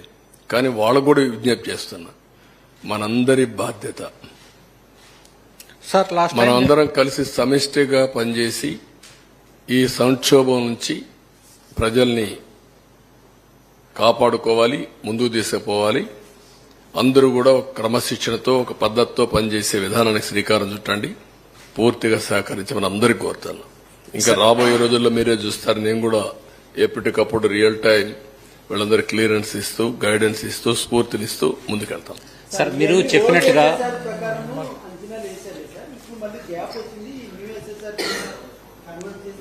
ఏది నేను అవన్నీ చేయాల్సి వస్తుందంటున్నా. పాత ఎస్టిమేట్స్ ఇవన్నీ రోజు రోజుకు మనం తినే నిత్యావసర వస్తువుల ధరలు కూడా పెరిగిపోతున్నాయి కదా. మొన్నటికి నిన్నటికి ఉల్లిపాయ ధరలు 100 అయిపోయినాయి. ఇప్పుడు కొనుక్కోవాలంటే ఇన్ఫ్లేషన్ విపరీతంగా కొన్ని వస్తున్నాయి. దాన్ని we have to meet it, how to do it, will work it out. Sir మీరు చెప్పినట్టుగా గడిచిన 5 ఏళ్లలో కేవలం 3.8% వర్క్స్ వరకు జరిగాయి. చాలా పనుల సీజన్ కోల్పోయాం. మొత్తంగా మానిటరీ టర్మ్స్ లో ఎంత విధ్వంసం జరిగి ఉంటుంది సార్ ఇలా? నేను అందుకే ఇప్పుడు ఏం చెప్పలేకపోతున్నానో, I will work it out. ఇప్పుడు ఎప్పుడైతే ప్రాజెక్ట్ పూర్తవుతుందో అప్పటి నుంచి నీళ్లు కానిచ్చుంటే దానివల్ల పంటలు ఎక్కువ వచ్చేటివి. పంటలు వస్తే జీఎస్టీపీ పెరిగేది, రైతులకు ఆదాయం వచ్చేది. అదే సమయంలో పవర్ వచ్చుంటే దానివల్ల లాభం వచ్చేది. నష్టపోయింది ఏవైతే ప్రాజెక్ట్ డ్యామేజ్ అయిందో దీనికి మొత్తం ఇప్పుడు చెప్పాను నేను 467 కోట్లతో 66 కోట్లతో ఆ రోజు డయాఫామ్ వాల్ కడితే ప్యారలల్ డయాఫామ్ వాల్ 990 కోట్లు, మోర్ దెన్ డబల్ ఇలాంటివి ఉన్నాయి. దానికి మళ్ళా 2 years gestation period, minimum 2 years, it may take 3 years. ఏమారితే దానికంటే ముందు వీళ్ళు రిపోర్ట్ ఇవ్వాలి. వీళ్ళు డిసెంబర్ లోపల ఇస్తారా, ఇవ్వరా? డిసెంబర్ లోపల ఇవ్వకపోతే ఈ ప్రాజెక్ట్ మళ్ళా 1 year డిలే. వేరియస్ కాంప్లికేషన్స్ గానీ కాన్సిక్వెన్సెస్ గానీ ఉన్నాయి. ఇవన్నీ we have to work it out. Sir last time వచ్చిన ఫ్లడ్ అనుకున్న అంటే 41 మీటర్స్ లెవెల్కి వచ్చినప్పటికీ అనుకున్న దానికంటే ఎక్కువ ప్రాంతాలు మెర్జ్ అయిపోయినాయి అని చెప్పేసి నివేదిక ఇచ్చారు. దాని మీద రీసర్వే చేయాలన్నారు మెర్జ్ అయ్యే ప్రాంతాల మీద. అది ఏమన్నా ఆలోచన? Will work it out. అంటే మన రాష్ట్రం పక్క రాష్ట్రాలు కూడా ఉన్నాయి దీంట్లో.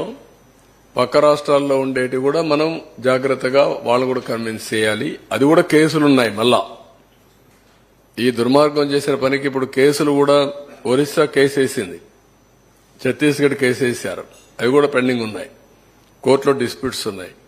అవన్నీ కాపాడుకుంటూ అందుకని ఒక స్టే ఉంది. మీరు ప్రాజెక్టు కట్టిన తర్వాత ఎక్కడికక్కడ కాంపన్సేషన్ మళ్ళా వీళ్ళందరికీ R&R ఇవన్నీ పే చేయాలి. అవన్నీ పే చేసిన తర్వాతనే వాటర్ ఇంపౌండ్ చేయాలి కూడా ఒక కేసు కూడా ఒకటి ఉంది. వేరియస్ ఉన్నాయి, ఎప్పుడు ఉంటాయి ఇవన్నీ. ఇంకొక పక్కన ఎవ్రీ ప్రాజెక్ట్ ని ఈ ప్రాజెక్ట్ పోలవరాన్ని మళ్ళా 1 year ఎక్స్టెండ్ చేశారు. 1 year 2 years 2 years ఎక్స్టెండ్ చేశారు. ఎవ్రీ 2 years ఒకసారి ఎక్స్టెండ్ చేస్తున్నారు ప్రాజెక్ట్ ని. కాబట్టి సమస్యలు లేక సమస్యలు ఉన్నాయి. ఆ సమస్యల మధ్యలోనే వీళ్ళు మరీ సమస్యలు తీసుకొచ్చి జట్లం చేసి ముంచేశారు. అందుకే నేను ఫస్టే చెప్పాను, చాలా సున్నితమైన ప్రాజెక్ట్ ఇది. చాలా జాగ్రత్తగా తీసుకొస్తే తప్ప అటు కేంద్రం, ఇటు రాష్ట్రం, ఇటు ఇంటర్ స్టేట్ ప్రాబ్లమ్స్, ఇంకొక పక్క technical problems, biggest river, highest flow, అదే కాకుండా ఏదైనా జరగరాని జరిగితే safety, east Godavari west Godavari 2 జిల్లాలు వాషౌట్ అయిపోతాయి, అదొక ప్రమాదం. ఇలాంటి అనేక సమస్యలు ఉన్నాయి. కాబట్టి ఆషామాషిగా తీసుకోవడం కరెక్ట్ కాదు. అదే తీసుకున్నారు వీళ్ళు, దానివల్లనే ఈ సమస్యలు వచ్చాయి. సార్ న్యూ కాంట్రాక్ట్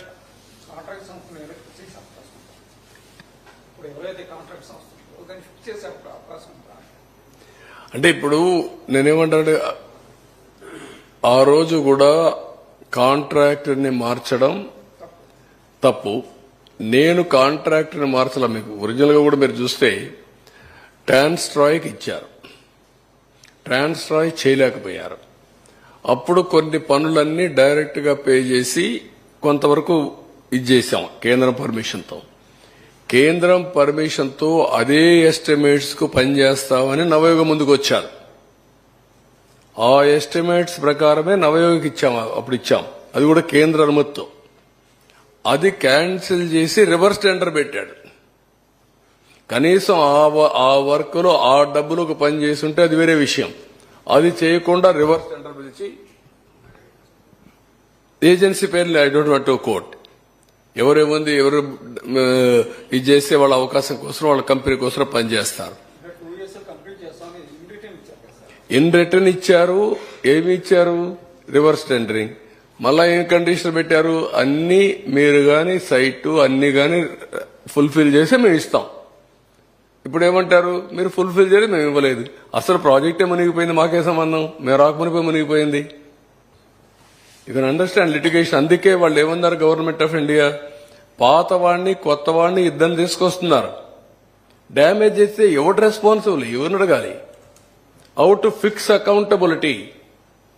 ఆ మాత్రం జ్ఞానం ఉంటే ఇమీడియట్ గా ఆలోచించుకోవాలి కదా. నువ్వైతే ఏం చేసి ఉంటావు? సెన్సిబుల్ పర్సన్ అయితే ఎందుకు వచ్చిందిరా ఇది, కాబట్టి మనం కంటిన్యూ చేయాలని ఆలోచిస్తారు కదా మీరు.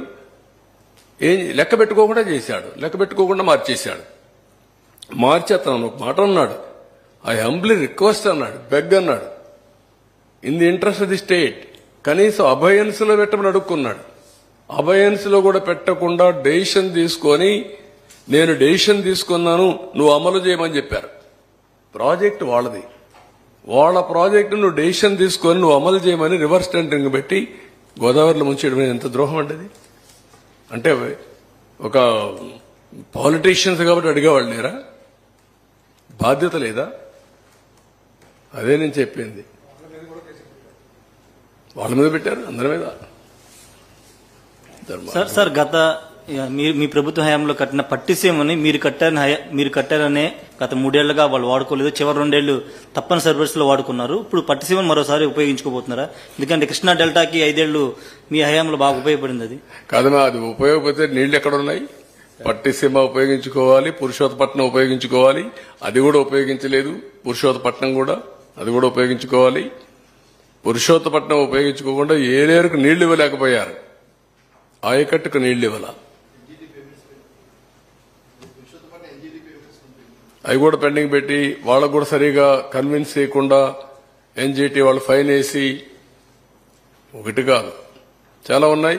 ఎనివే మీరు మీ బాధ్యత మీరు చేయండి, ప్రజల్లోకి చర్చ చేయాలి.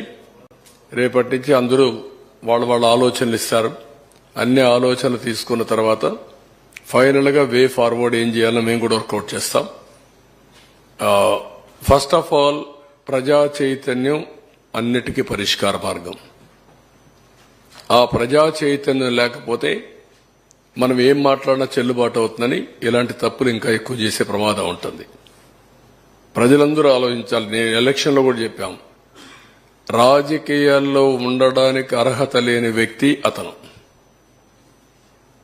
ఇలాంటి వ్యక్తి కూడా రాజకీయాల్లో ఉండి ముఖ్యమంత్రిగా ఉండడానికి అర్హత ఉందా అనేదే మన ఎన్నికల్లో చర్చ జరిగింది.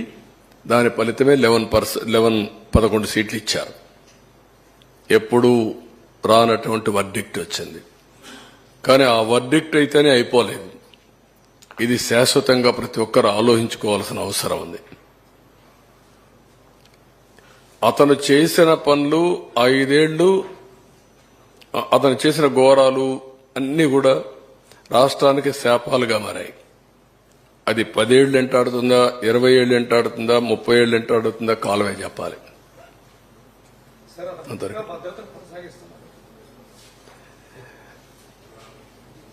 ఇప్పుడు ఏమంటున్నాడు ఆయన? భద్రత ఎంతమంది ఉన్నారు? 946 మంది, 86 మంది. ఒక ముఖ్యమంత్రికి 986 మంది కావాలండి పరదాలు కట్టుకుని తిరగడానికి. అది కూడా పరదాలు. మళ్ళా నేను పోతే పరదాలు కట్టేస్తున్నారు. ఏంట్రా ఏమొచ్చింది మీకు, పిచ్చి పట్టిందంటే అలవాటు అయిపోయింది సార్ అంటున్నారు. పరదాలు ఏంటి, చెట్లు కొట్టడం ఏంటి? లేదు, ఇప్పుడు నేను చూస్తూనే ఉన్నా. ఎవ్రీడే ఆ పక్క ఈ పక్క చూసుకుంటూ ఎంత టైం ఆపుంటారు. నేను పోతూ 2 నిమిషాలు నాకు లేట్ అయినా పర్వాలేదు, ఏం కొంపలు కోల్పోవు, నేను నిలబెడతాను, వాళ్ళు పోయిన తర్వాత వెళ్తానని చెప్తున్నా. నేను ఆ పక్క కూడా చూస్తున్నా ఎంత దూరం వచ్చాయని. అంటే నాకు కూడా గేజ్ చేయడానికి ప్రతి ఒక్కరికి చెప్తున్నా, ఎక్కువ టైం ఎక్కడ ఆఫ్ చేయొద్దండి. మీకు కూడా చెప్తున్నా, మా మంత్రులు కూడా చెప్పా, కేబినెట్లో కూడా చెప్పా. Simplicity is only the solution. మనమేమి రాజులం కాదు, లేకపోతే డిక్టేటర్లు కాదు. ఇష్టానుసారంగా చేయడానికి ప్రజాసేవకులుగా ప్రవర్తించమంటున్నా. 1 by 1 చేయాలి కదా.